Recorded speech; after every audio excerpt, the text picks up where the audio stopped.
মোদী চৰকাৰৰ 12 বছৰৰ যাত্ৰাৰ কাৰণে মোক ইয়াত যোৰহাট ডিষ্ট্ৰিক্টৰ মোক কিছুমান জেগাত গছ ৰুবলৈ দিছে আৰু পাব্লিকৰ লগত লগ কৰিব দিছে। তো মই যোৰহাটত এইটো থিয় হৈ তাতে আমাৰ কৃষি বিজ্ঞান কেন্দ্ৰত তাতে ইণ্টাৰেক্ট কৰিলোঁ মানুহবিলাকৰ লগত। তাৰপিছত for the first time women university, মই ফাৰ্ষ্ট টাইম উমেন কলেজটো দেখিছোঁ কিন্তু উমেন ইউনিভাৰ্চিটি ফাৰ্ষ্ট টাইম দেখি আছোঁ। তো মোক বহুত ভাল লাগিলে, তাতে ভিজিট কৰিলোঁ, ল' কলেজ ভিজিট কৰিলোঁ। তাৰপিছত 100 বেডৰ যিটো ছুপাৰ স্পেচিয়েলিষ্ট হস্পিটেল বনাই আছে তাতো মই ভিজিট কৰিলোঁ। ভিজিট কৰি আহি ইয়াতে আমাৰ ৰাইজৰ লগত লগ কৰিলোঁ আৰু এইটো 12 বছৰৰ যিটো যাত্ৰাৰ সন্দেশা মই দি আছোঁ আৰু মোক বেছি ভাল লাগিলে। ৰাইজেও বহুত কপাৰেট কৰিছে আৰু বিশেষকৈ মোক ডক্টৰ হেমন্ত বিশ্ব শৰ্মাক থেংকছ দিছোঁ। অসমখন মানে বহুত আগবঢ়াই দিয়ে। মোৰ যেতিয়া মই চকুত চাই মই যেতিয়া সৰু আছিলোঁ তেতিয়া একো নাই, এতিয়া দেখিছোঁ মই এইটো কম্পেয়াৰ কৰিব নোৱাৰোঁ। এইটো মানে হেমন্ত বিশ্ব শৰ্মাৰ যিটো বিজেপি যেতিয়া ৰাজ্যকাল আছিল সেই সময়ৰ পৰা ইমান ডেভেলপমেণ্ট কৰিলে মই মানে তেখেতক মানে চেলুট কৰিব বিচাৰোঁ। আৰু ইয়াৰ ৰাইজকো মই বেছি ধন্যবাদ দি আছোঁ, চবেই কোঅপাৰেট কৰে। আৰু বিশেষকৈ আমাৰ MLA যিজন গোৱালা চাপ আছে তেখেতো মানে ৰেকৰ্ড ব্ৰেক কৰিব।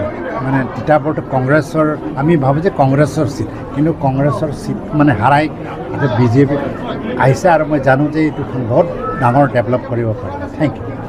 আজি আমাৰ যশস্বী প্ৰধানমন্ত্ৰী নৰেন্দ্ৰ মোদী ডাঙৰীয়াৰ 12 বছৰীয়া যি কাৰ্যকাল, সেই কাৰ্যকালৰ উপলক্ষে আমি যিসমূহ কাৰ্যসূচী আচলতে ৰাজ্যিক বিজেপিৰ উদ্যোগত ইতিমধ্যে ধাৰাবাহিকভাৱে চলি আছে, তাৰে কাৰ্যসূচী আছিলে এখন বৌদ্ধিক সভা। আৰু বৌদ্ধিক সভাত আমাক সকলোকে মাৰ্গদৰ্শন কৰিবলৈ আজি ইয়াত উপস্থিত হ'ল আমাৰ ভাৰতীয় জনতা পাৰ্টীৰ কেন্দ্ৰীয় উপসভাপতি ডক্টৰ M সুব্বা আও ডাঙৰীয়া। তেখেত সুদূৰ নাগালেণ্ডৰ পৰা আহি আজি ইয়াতে তিতাবৰৰ চহৰত ইতিমধ্যে তেখেতে এখন নাগৰিক সভা সম্বোধন কৰি তেখেতে ৰাইজৰ উদ্দেশ্যে তেখেতে মোদী চৰকাৰৰ 12 বছৰীয়া যি কাৰ্যকাল আৰু ডক্টৰ M সুব্বা আও ডাঙৰীয়াৰ নেতৃত্বত তেখেতে আজি সমগ্ৰ যোৰহাট জিলাতে কেইবাখনো সভাৰ মাজত এখন সভা ইয়াতে হ'ল।